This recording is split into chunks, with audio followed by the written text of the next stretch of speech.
2025년 10월 20일 대한민국 국회에서 한마디가 던져졌다. 서울고등법원장의 입에서 나온 이 말 한마디가 정치권을 뒤흔들고 있다. 이론적으로 그렇다. 바로 이재명 대통령의 공직선거법 위반 파기환송심 재판이 임기 중에도 재개될 수 있다는 발언이었다. 지난 5월 대법원이 유죄 취지로 파기환송한 이후 새 정부 출범과 함께 멈춰선 재판의 시계. 그 시계가 다시 움직일 수 있다는 가능성이 수면 위로 떠올랐다. 안녕하세요. 2025년 10월 20일 국회 법제사법위원회 국정감사장. 송석준 국민의힘 의원이 김대웅 서울고등법원장에게 질문을 던졌습니다. 이재명 정부 중에도 언제든지 재판 기일을 잡아 진행할 수 있는 것 아니냐? 질문은 단도직입적이었습니다. 그리고 답변도 명확했습니다. 이론적으로 그렇다. 김대웅 원장의 이 한마디는 순식간에 정치권의 화약고에 불을 붙였습니다. 송 의원은 여기서 멈추지 않았습니다. 현실적으로도 불가능한 것은 아니지 않느냐? 재차 물었습니다. 김 원장은 또다시 답했습니다. 불가능한 것은 아니다. 국감장의 공기가 바뀌었습니다. 여야 의원들의 시선이 집중되었습니다. 지난 5월 대법원이 이재명 대통령의 공직선거법 위반 사건을 유죄 취지로 파기환송한 이후 이 재판은 사실상 동결 상태였습니다. 기일 추후 지정이라는 법률 용어로 포장되어 있었지만 실상은 재판이 무기한 연기된 상태였던 것입니다. 그런데 대한민국 사법부의 최고 위급 인사가 국회 국정감사장에서 재판 재개가 가능하다고 공개적으로 발언한 것입니다. 이것이 단순한 법리 설명인지 아니면 무언가 다른 신호인지 정치권은 즉각 분석에 들어갔습니다. 하지만 김대웅 원장의 발언은 여기서 끝나지 않았습니다. 장경태 더불어민주당 의원이 날카롭게 반격했습니다. 현직 대통령은 헌법 84조에 따라 소추받지 않는데 재판 진행이 가능하다는 취지냐? 민주당 입장에서는 당연히 예민할 수밖에 없는 질문이었습니다. 김 원장은 한 발 물러섰습니다. 현실 재판을 지시한 발언이 아니다.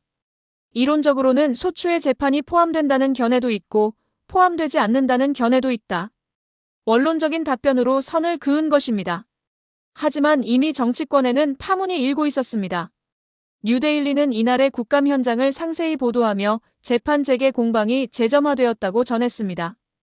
국감장에서 터져나온 이 한마디는 단순한 법리 토론이 아니었습니다. 이것은 대한민국 정치 지형을 뒤흔들 수 있는 폭탄 발언이었습니다. 여당은 즉각 법치주의의 원칙을 강조하기 시작했고 야당은 정치 공세라고 반발했습니다. 하지만 모두가 아는 사실이 하나 있었습니다. 서울고등법원장이 국회에서 한 이 발언은 그저 지나갈 말이 아니라는 것입니다. 뉴데일리가 보도한 바에 따르면 이 문제의 핵심은 헌법 84조에 있습니다. 대통령은 내란 또는 외환의 죄를 범한 경우를 제외하고는 재직 중 형사상의 소추를 받지 아니한다. 이 조항 하나가 지금 대한민국 정치권을 뜨겁게 달구고 있습니다. 문제는 간단합니다. 소추가 무엇을 의미하느냐는 것입니다. 검사가 기소하는 행위만을 말하는 것인지 아니면 재판 전체 과정을 포함하는 것인지 이 해석에 따라 이재명 대통령의 재판 재개 여부가 결정됩니다. 법조계는 크게 세 가지 견해로 나뉘어 있습니다. 뉴데일리 기사는 이를 3파전이라고 표현했습니다. 첫 번째는 재판 가능론입니다.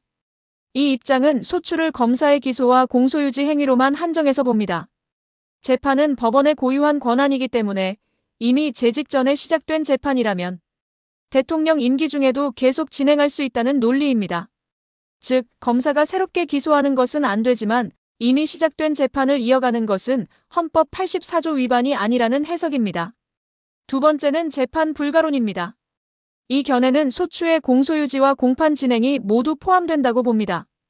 대통령이 국정 운영에 전념할 수 있도록 직무 안정성을 보장하려는 헌법의 취지를 생각하면 임기 중에는 재판도 멈춰야 한다는 입장입니다.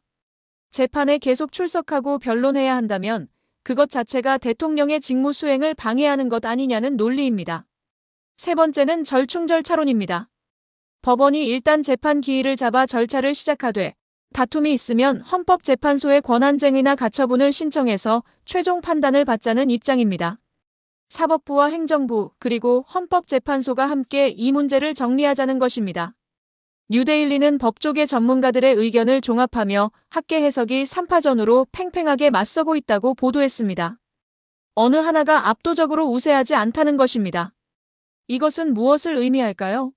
결국 재판부가 어떤 선택을 하느냐에 따라 모든 것이 결정된다는 뜻입니다. 김대웅 서울고등법원장이 국감에서 이론적으로 가능하다고 말한 배경에는 바로 이 재판 가능론이 있습니다. 법리적으로 충분히 근거가 있다는 것입니다. 하지만 동시에 현실 재판을 지시한 발언이 아니다라고 선을 그은 것은 재판 불가론의 현실적 무게도 인정한다는 의미입니다. 헌법학자들, 형법학자들, 그리고 현직 판사와 검사들까지 의견이 엇갈리는 상황. 이것이 바로 2025년 10월 대한민국이 마주한 헌법적 딜레마입니다. 뉴데일리 기사는 이 사건의 또 다른 중요한 측면을 짚어냈습니다. 바로 이 재판이 파기환송심이라는 점입니다. 파기환송심이 무엇인지 아십니까?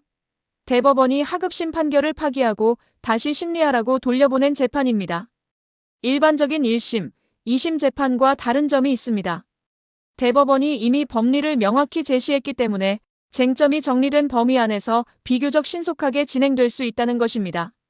처음부터 다시 모든 증거를 조사하고 증인을 부르는 것이 아니라 대법원이 지적한 부분만 집중적으로 심리하면 되는 것입니다. 그렇다면 왜 이 재판은 지금까지 멈춰 있었을까요? 답은 기일 추후 지정입니다. 법원 용어로 기일 추후 지정은 재판부가 다시 날짜를 정할 때까지 사실상 재판을 멈추는 것을 의미합니다. 언제 다시 열릴지 정해지지 않은 상태로 무기한 대기하는 것입니다. 이재명 대통령의 파기환송심은 대법원이 지난 5월에 사건을 돌려보낸 이후 줄곧 이 기일 추후 지정 상태였습니다. 이재명 정부가 출범하자마자 재판부가 기일을 잡지 않은 것입니다. 법적으로는 아무 문제가 없습니다. 재판부에게는 재판 진행을 결정할 권한이 있고 언제 기일을 잡을지도 재판부의 재량입니다. 하지만 뉴데일리는 이렇게 지적했습니다. 재판부가 대통령 당선 이후 기일을 무기한 연기했다. 이것은 법률적 표현으로 포장되어 있지만 실질적으로는 정치적 판단이 개입했다는 의미입니다. 대통령이 된 사람을 재판정에 세울 것인가 말 것인가. 이것은 순수하게 법리만의 문제가 아니었습니다. 파기환송심의 특성상 빠르게 끝낼 수 있는 재판이었습니다. 하지만 재판부는 기일을 잡지 않았습니다. 왜일까요? 헌법 84조의 해석 문제가 명확하지 않았기 때문입니다. 그리고 현직 대통령을 재판정에 세우는 것이 가져올 정치적, 사회적 파장을 우려했기 때문입니다. 그런데 2025년 10월 20일 서울고등법원장이 국회에서 이론적으로 재판 재개가 가능하다고 말했습니다. 이것은 무엇을 의미할까요? 지금까지 멈춰있던 재판의 시계가 다시 움직일 수 있다는 신호탄입니다. 물론 김 원장은 현실 재판을 지시한 발언이 아니다라고 선을 그었습니다. 하지만 정치권은 이미 움직이기 시작했습니다. 뉴데일리는 법조계 안팎에서 거론되는 세 가지 시나리오를 상세히 보도했습니다. 이재명 대통령의 재판이 앞으로 어떻게 전개될 것인가? 전문가들은 세 가지 길을 제시하고 있습니다. 첫 번째 시나리오는 제한적 재판 재개입니다.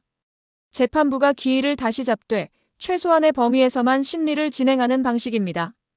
검사의 공소 유지는 서면 중심으로 하고 법원은 증거 정리와 변론 정리에 집중하는 것입니다.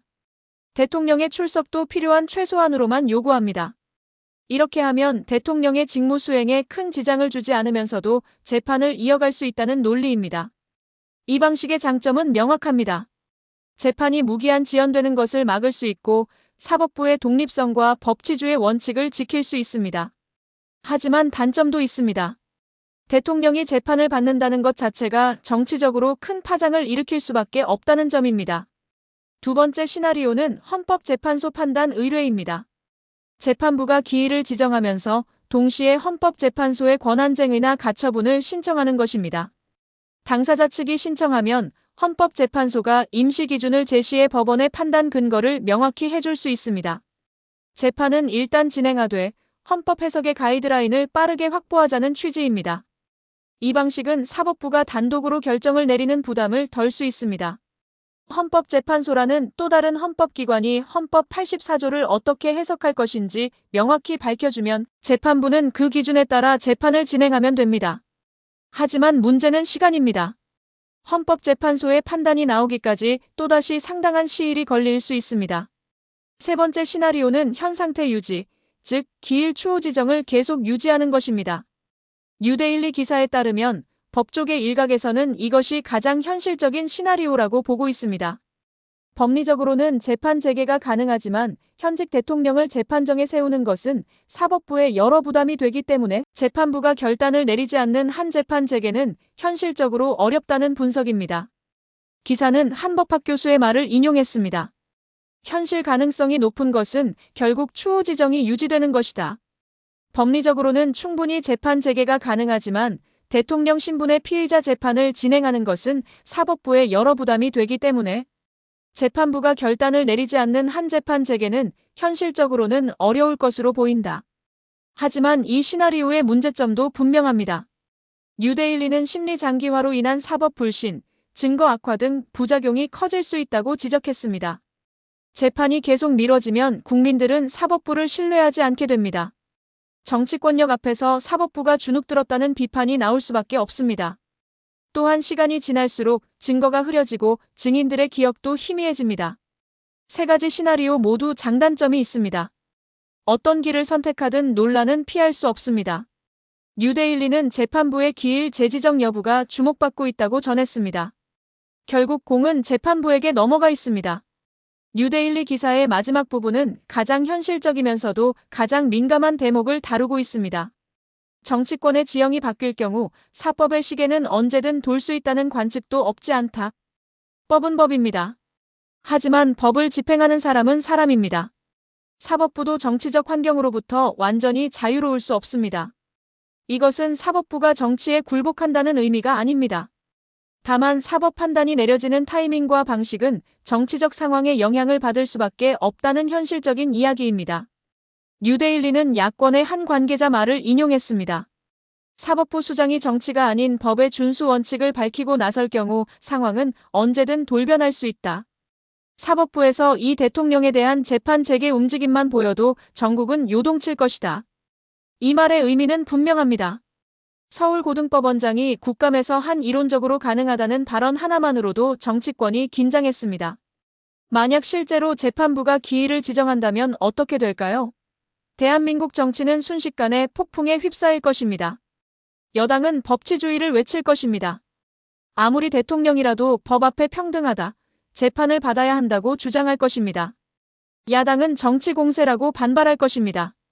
헌법 84조를 무시하고 현직 대통령을 재판정에 세우려 한다고 비판할 것입니다. 광화문과 여의도에서는 집회가 열릴 것이고 국회는 마비될 것입니다. 뉴데일리는 기미만 보여도 전국 대요동이라는 표현을 썼습니다. 재판이 실제로 재개되지 않아도 재개될 가능성만 보여도 전국이 요동친다는 뜻입니다. 10월 20일 국감장에서의 한마디가 이미 그 증거입니다. 사법부는 지금 어려운 선택의 기로에 서 있습니다. 법리대로 하자면 재판을 재개할 수 있습니다. 김대웅 원장도 이론적으로 가능하다고 인정했습니다. 하지만 현실적으로 현직 대통령을 재판정에 세우는 것은 엄청난 정치적 파장을 가져올 것입니다. 사법부가 정치적 중립을 지키려고 해도 어떤 선택을 하든 정치적 해석을 피할 수 없습니다. 재판을 재개하면 사법부가 여당 편을 들었다는 비난을 받을 것입니다. 재판을 계속 미루면 사법부가 권력 앞에 굴복했다는 비판을 받을 것입니다. 어느 쪽을 선택해도 사법부는 비난받을 처지입니다. 뉴데일리의 보도는 이렇게 끝맺습니다. 재판부가 어떤 결정을 내릴지는 아직 알 수 없습니다. 하지만 한 가지는 분명합니다. 이 재판은 단순히 한 사람의 형사사건이 아니라는 것입니다. 이것은 대한민국의 법치주의, 사법부의 독립성, 그리고 헌법 질서를 시험하는 사건입니다. 2025년 10월 20일 국회 법제사법위원회 국정감사장에서 시작된 파문. 서울고등법원장의 이론적으로 가능하다는 한마디가 던진 질문은 이제 대한민국 전체의 과제가 되었습니다. 이재명 대통령의 파기환송심 재판. 이것은 법의 문제입니다.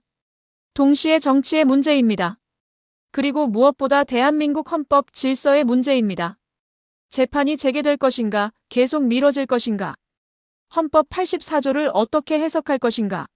사법부는 어떤 결단을 내릴 것인가? 뉴데일리의 보도가 전하는 메시지는 명확합니다. 이 문제는 아직 끝나지 않았습니다.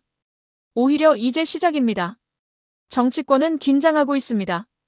법 쪽에는 관망하고 있습니다. 그리고 국민들은 지켜보고 있습니다. 역사는 선택을 기다리고 있습니다.